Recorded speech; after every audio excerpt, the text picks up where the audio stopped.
लो जी, टोहाना से विधायक देवेंद्र सिंह बबली अब भाजपा के हो गए।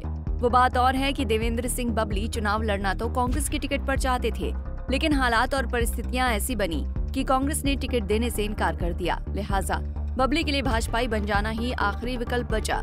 देवेंद्र बबली ने आज दिल्ली स्थित बीजेपी कार्यालय में बीजेपी का दामन थाम लिया और इस दौरान चुनाव सह प्रभारी विप्लव देब, प्रदेश अध्यक्ष मोहनलाल बड़ौली, राष्ट्रीय सचिव ओपी धनखड़ समेत कई बड़े नेता मौजूद रहे।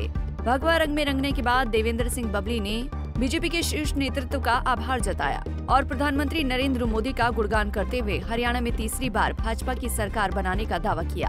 सबसे पहले तो जो आज आपके नेतृत्व में हमने भारतीय जनता पार्टी ज्वाइन की है, आप सबका मैं अपनी तरफ से, अपने हल्के से जो हमारे सरपंच साहिबान, ब्लॉक समिति के जो हमारे सदस्य साथी, चेयरमैन साहिबान पहुंचे हैं और हमारे जिला परिषद के जो साथी पहुंचे हैं, हमारे शहर के गणमान्य अतिथिगण पहुंचे हैं, उन सब की तरफ से मैं आपका आभार व्यक्त करता हूं। माननीय नरेंद्र मोदी जी के नेतृत्व में जो हमारे देश के यशस्वी प्रधानमंत्री हैं, हमारे देश को मजबूत किया है, हमारे देश की साख पूरे विश्व में बढ़ाई है, उनके नेतृत्व में आज मैं अपने आप को सौभाग्यशाली समझता हूं कि मुझे भारतीय जनता पार्टी में कार्यकर्ता के रूप में काम करने का मौका मिलेगा। हरियाणा प्रदेश की जनता के आशीर्वाद से हम आगे बढ़ाएंगे और मुझे सौभाग्य मिला कि जब हमने भारतीय जनता पार्टी के साथ मिलकर सरकार चलाई और उसमें मुझे काम करने का मौका मिला, जो पार्टी की विचारधारा थी, जो हमारे उस टाइम के माननीय मुख्यमंत्री मनोहर लाल जी थे, आज हमारे मुख्यमंत्री श्री नायब सैनी जी हैं, सिर्फ एक ही लोगों की मैंने सोच देखी कि हमने प्रदेश को आगे बढ़ाना है और हरियाणा प्रदेश की जनता को सम्मान देना है। इसी सोच को लेकर आज हम पार्टी में ज्वाइन हुए हैं। मैं तो ये कह सकता हूं कि हम सब मिलकर तीसरी बार हरियाणा प्रदेश में भारतीय जनता पार्टी की, हरियाणा प्रदेश की जनता के आशीर्वाद से सरकार बनाएंगे और जो विकास की गति हमने दी है, चाहे मैं अपने क्षेत्र टोहाना की बात करूं या मुझे बतौर मंत्री हरियाणा प्रदेश में काम करने का मौका मिला, उस गति को हम रुकने नहीं देंगे। आज एक बार मैं पुनः देवेंद्र सिंह बबली ने कांग्रेस से अपनी राजनीतिक करियर की शुरुआत की थी, लेकिन 2019 में टिकट नहीं मिली तो जसपा में शामिल हो गए। अब चुनाव से पहले देवेंद्र बबली ने जसपा को अलविदा कहा और फिर से कांग्रेस की ओर बढ़ने लगे थे।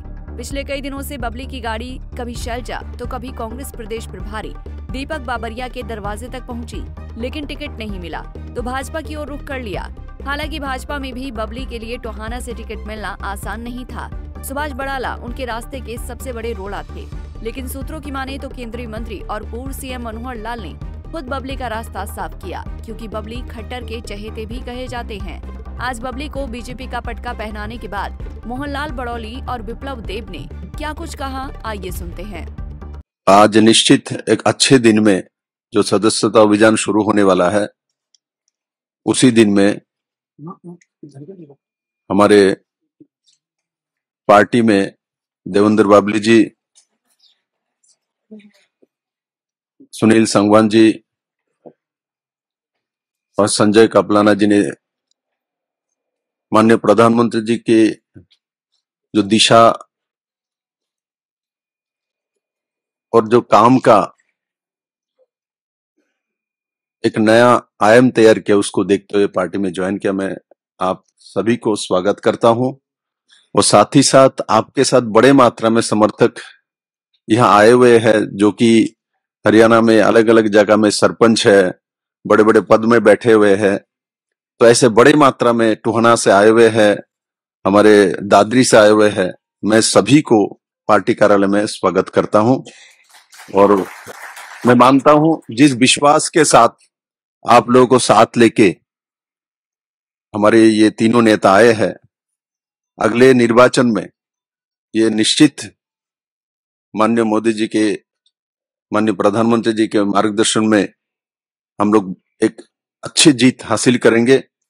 और जैसे कि अरुण जी ने बताया, जींद में कल में था, वहां भी 3 विधायक ने ज्वाइन किया है और एक हमारे शक्ति रानी शर्मा, जो कि कार्तिक शर्मा जी के माताश्री है, आपने भी ज्वाइन किया, जो कि हमारे अंबाला के मेयर हैं, आपने भी ज्वाइन किया। तो स्वाभाविक तौर पे जब इलेक्शन के समय ऐसे बड़े बड़े हस्तियां जिनके साथ जनाधार है, ऐसे लोग भारतीय जनता पार्टी में ज्वाइन कर रहा है, इसका मतलब जनता एवं हरियाणा के लोग, नेतृत्व भारतीय जनता पार्टी को तीसरी बार देखना चाहता है और मेरा विश्वास है जो उसी दिशा में सब मिलकर हम काम करेंगे और तीसरी बार जनताओं का सरकार हम हरियाणा में बनाएंगे। आज भारतीय जनता पार्टी के जो राष्ट्र की सबसे बड़ी पार्टी, उसमें बड़े परिवार में देवेंद्र सिंह बबली जो पूर्व विधायक रहे, मंत्री रहे, जिनका अपना एक जनाधार पूरे हरियाणा प्रदेश में है, ऐसे नेता आज शामिल हुए हैं। और संजय कबलाना जी, इनका भी अपना जनाधार है और कई राजनीतिक पार्टियों में बड़ी जिम्मेवारी पर रहे हैं, चुनाव भी लड़ा है। सुनील सांगवान जी, जिनके पिताजी मंत्री भी रहे, विधायक रहे और सरकारी अधिकारी का पद छोड़कर आज भारतीय जनता पार्टी ज्वाइन की है। मैं तीनों नेताओं का पार्टी में शामिल होने पर स्वागत, अभिनंदन करता हूं और इनके जो समर्थक आज आए हैं, इन सब का भी मैं हार्दिक स्वागत, अभिनंदन। आप सभी केंद्रीय कार्यालय में पहुंचे हैं और इस चुनाव में जो विधानसभा का चुनाव हरियाणा प्रदेश में एक इतिहास रचने का चुनाव होगा, जिसमें भारतीय जनता पार्टी की तीसरी बार लगातार सरकार बनेगी। इस प्रकार का मन बना के जो आप सब आज शामिल हुए हैं, मैं आप सभी बता दें कि देवेंद्र सिंह बबली ने अभी लोकसभा चुनाव में कांग्रेस को समर्थन दिया था और इस दौरान कुमारी शैलजा से उनकी नजदीकियां काफी चर्चा का विषय बनी थीं, जिसके बाद माना जा रहा था कि जजपा को छोड़कर देवेंद्र बबली फिर से कांग्रेस में घर वापसी कर सकते हैं। लेकिन बतौर पंचायत मंत्री देवेंद्र सिंह बबली के कुछ फैसले ऐसे रहे कि धरातल पर बबली का काफी विरोध था। ऐसे में कांग्रेस ने बबली को टिकट देना मुनासिब नहीं समझा, लिहाजा बबली को बीजेपी का दामन थामना पड़ गया। दिल्ली से bureau report, Punjab Kesari TV. हमसे जुड़े रहने के लिए हमारे YouTube चैनल को सब्सक्राइब करें और नई वीडियो की नोटिफिकेशन के लिए बेल आइकॉन को दबाएं। अगर आप ये वीडियो Facebook पर देख रहे हैं तो लाइक जरूर करें और ज्यादा से ज्यादा शेयर करें। धन्यवाद।